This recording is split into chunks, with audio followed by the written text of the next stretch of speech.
Welcome, everyone, to another edition of the Tony Sirianni podcast. I am thrilled to have Patti Brennan with us today, and welcome aboard, Pat. Thanks for being here. You betcha. Thank you so much, Tony, for having me. I'm really looking forward to this. Well, not only are you running a $2 billion firm as a CEO and sort of making it happen as an advisor, um, but you also started this business in an interesting way. I find that people's origin stories are always, really fun. And a lot of people are educators when they get into this business. I think that works really well. There's people with military backgrounds. That seems to work, all right with the discipline there.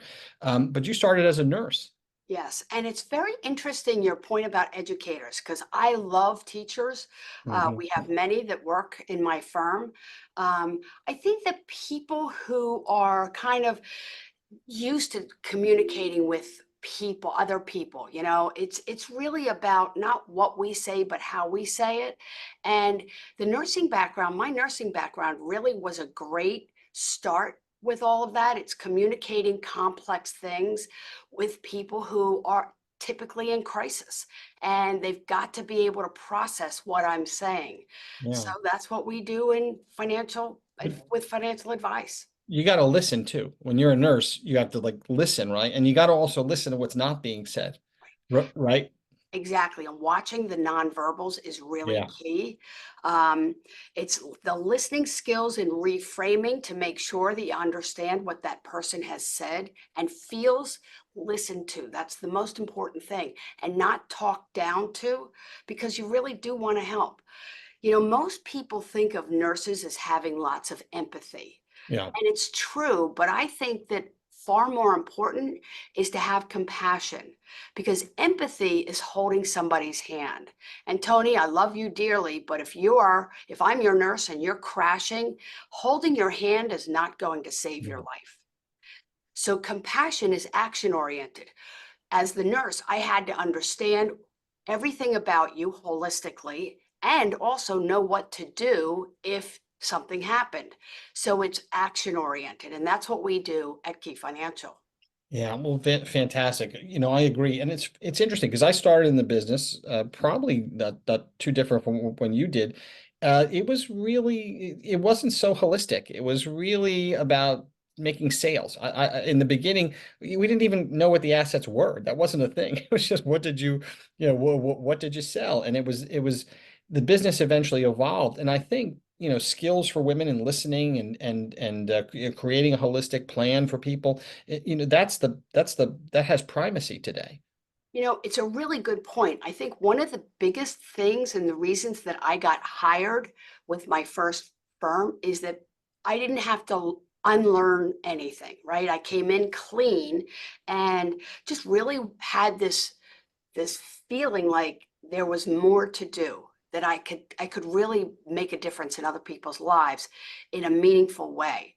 And a lot of people came into this industry from that perspective. They were selling, and even I did. It was cold calling, it was Oh, selling yeah. insurance and mutual funds.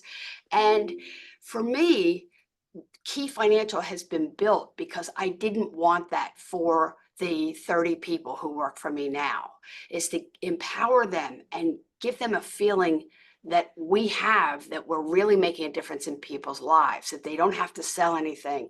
They don't have that grind. So I think that that's been a real differentiator. Yeah, I find that to be actually a common thread with top producers, that they, at some point you have enough money, right? Most top producers don't start out rich, right? They're kind of the richest person in the family, right? So they start out that way, but the thread is it doesn't get you up in the morning at some point, and it's got to be helping people. That's almost always the thing that separates, in my mind, the good CEO producers that run good businesses from everybody else. 100%. That psychic reward is everything. And for me, it has kind of become not just helping our clients, but I think that if I take care of the people on my team, they'll take care of the clients. So my purpose has become much more about this Key Financial family, and empowering them and mentoring them and giving them freedom to be who they were meant to be. So now here's where I think it starts to separate again. I think there are a lot of advisors who have this compassion, right? And they have the, Oh, I yeah. think there are, and they're successful at a reasonable level. But to grow to where you've grown with 30 people, I think that's a skill set that not every advisor has. Like there are things that make you a good advisor, sometimes don't make you a good manager, right? So in terms of growing a team, and you're talking to the universe of financial advisors now. So in Sure. terms of growing a team, what would be the top 2 or 3 things that you had to learn or unlearn from when you start? Because we started at the same time. It Yeah, was not very team oriented back then. There not was at no, they all. It was didn't me, want that. myself, and I. You Right. betcha. I think that for me, I would say that if you talk with anybody who is on my team, it's the humility to know that I can't do this by myself. When we have a team meeting, I can't remember the last time when we had a meeting with everybody where I didn't cry. And typically, everybody, the guys are rolling their eyes like, here she goes again. But basically the emotion is so heartfelt because I know I would be nothing without these people. And they know it, they feel it, and it's true. So for me, in terms of the team aspect of it, it's just creating a business model where they get to focus on the things that they really like. I learned early in my life that, if you want to, I basically said, I got a lot of weaknesses. I'm not good with the details. I'm good big picture. I can communicate effectively, but I'm not good with the detail. And someone who worked for me then, a very wise woman, said, Patty, you know what happens when you work on your weaknesses? You end up with a lot of strong weaknesses. I can't do what you do. Give me that stuff. I can fill out the paperwork. I can do that detail stuff. You do you. And so that has been the philosophy that I've had with all of my employees, is to figure out and help them to figure out what they really like to do Yeah. and create an environment where that's what they do. Right. And that's a trickle down thing for the team, and it creates, all kinds of success. And by the way, Winston Churchill was a big crier, so I wouldn't worry too much about him. Oh, But that's interesting. he used to Thank you. cry, he used to cry all the time. Margaret Interesting. Thatcher didn't, but Winston Churchill used to cry all the time.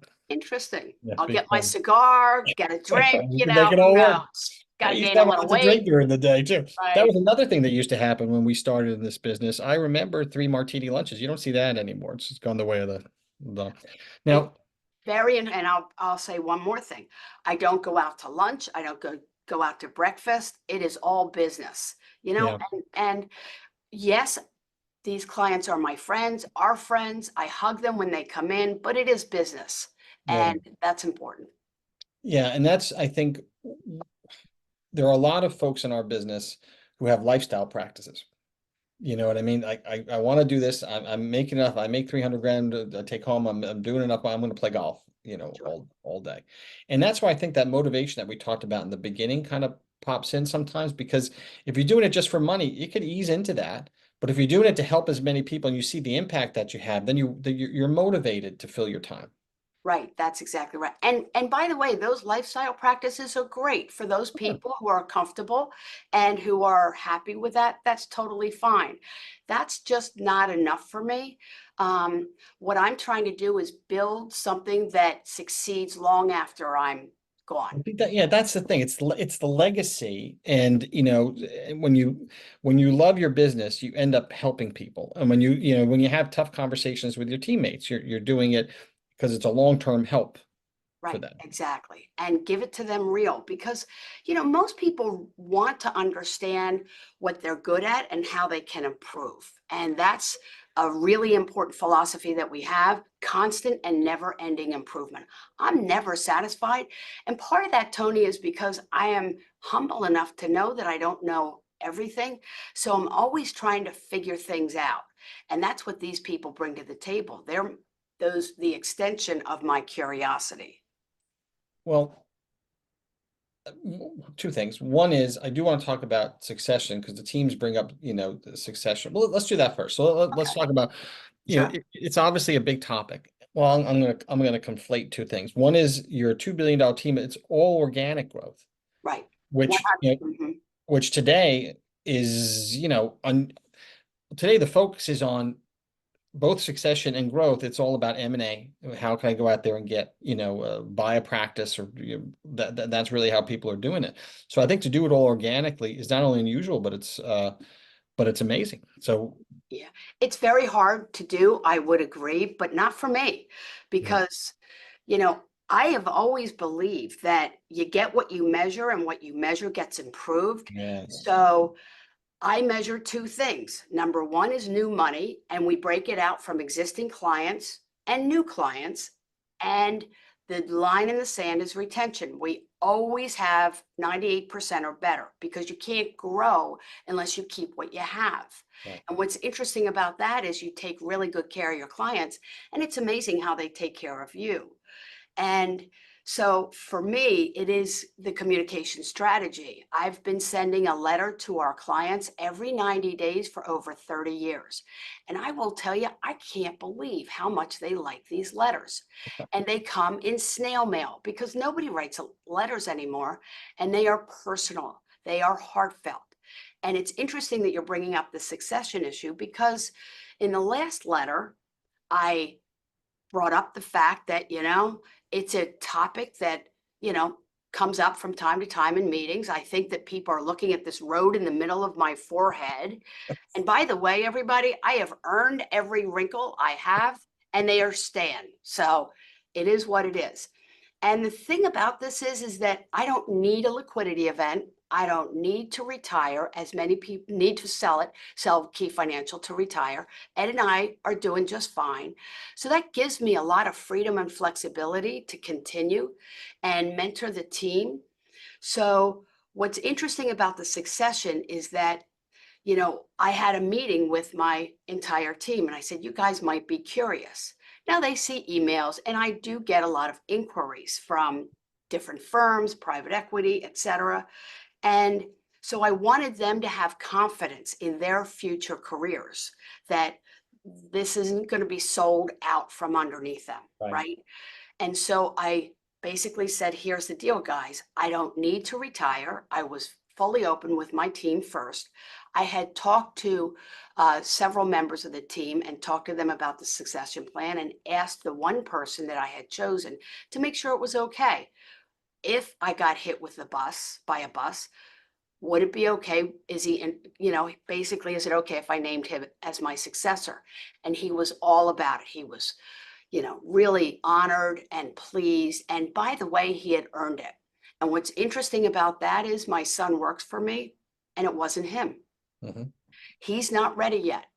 And I think that's important. It's an important message to send to everybody. Yep. It's an important message to send to our clients, which, by the way, was the topic of my last letter. See, in my mind, that's your point of view, because of the way you look at it as a business, right? So that's really taking the position, because it is hard for a lot of people who bring their children in and all this other stuff to make those decisions. But you have to look at it dispassionately at some point, because again, you're going to help more people, right, and do all those things that you need to do.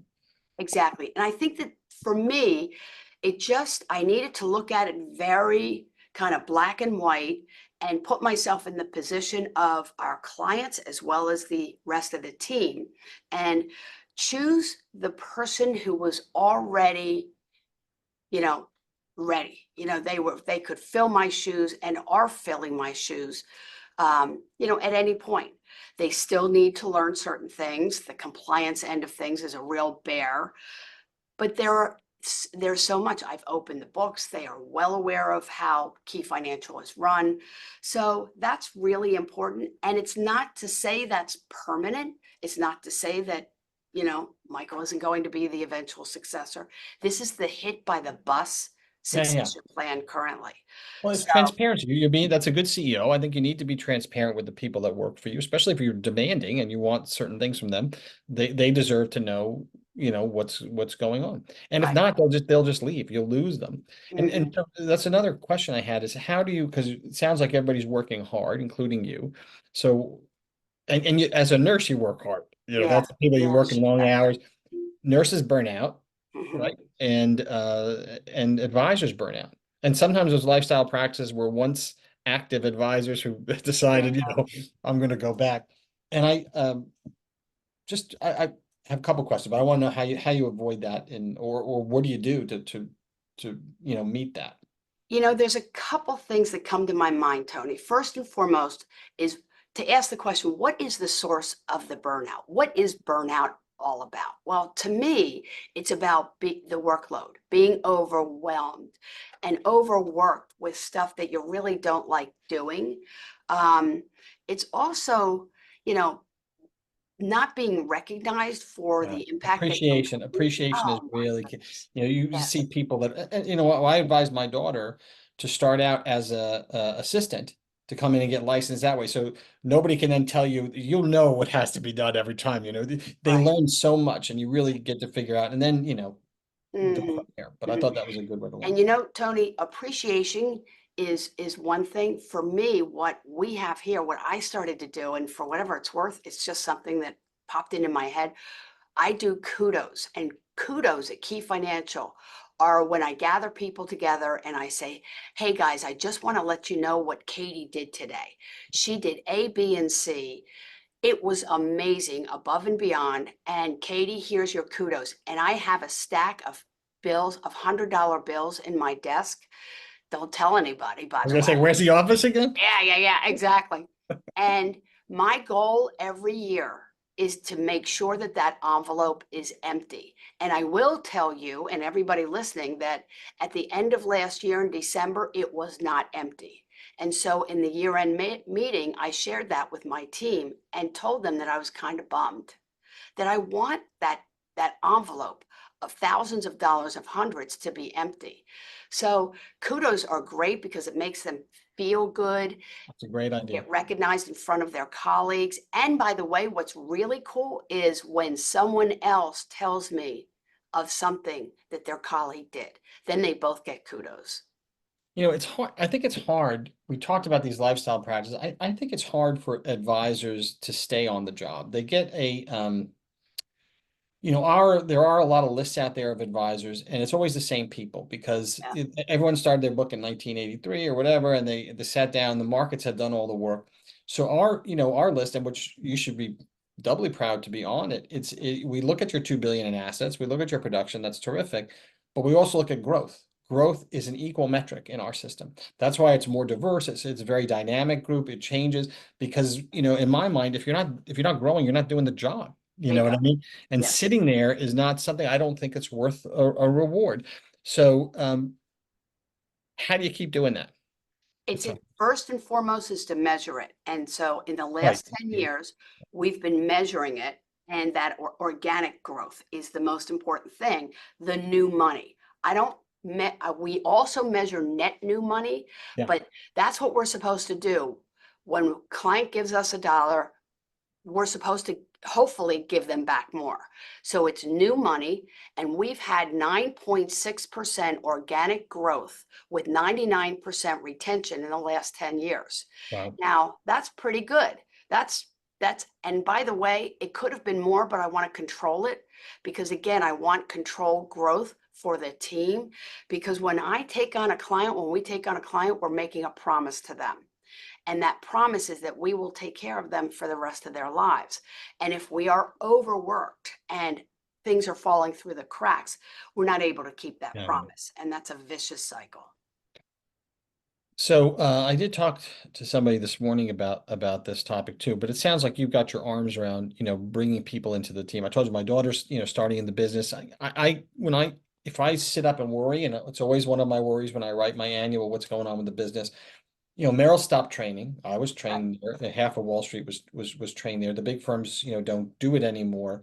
Um, and in the independent, I used to say the best job you can have is to fail out of the Merrill Lynch training program because then you have licenses, you know how to sell, you know what I mean, that you could join a Yeah. big independent team, and have a great run.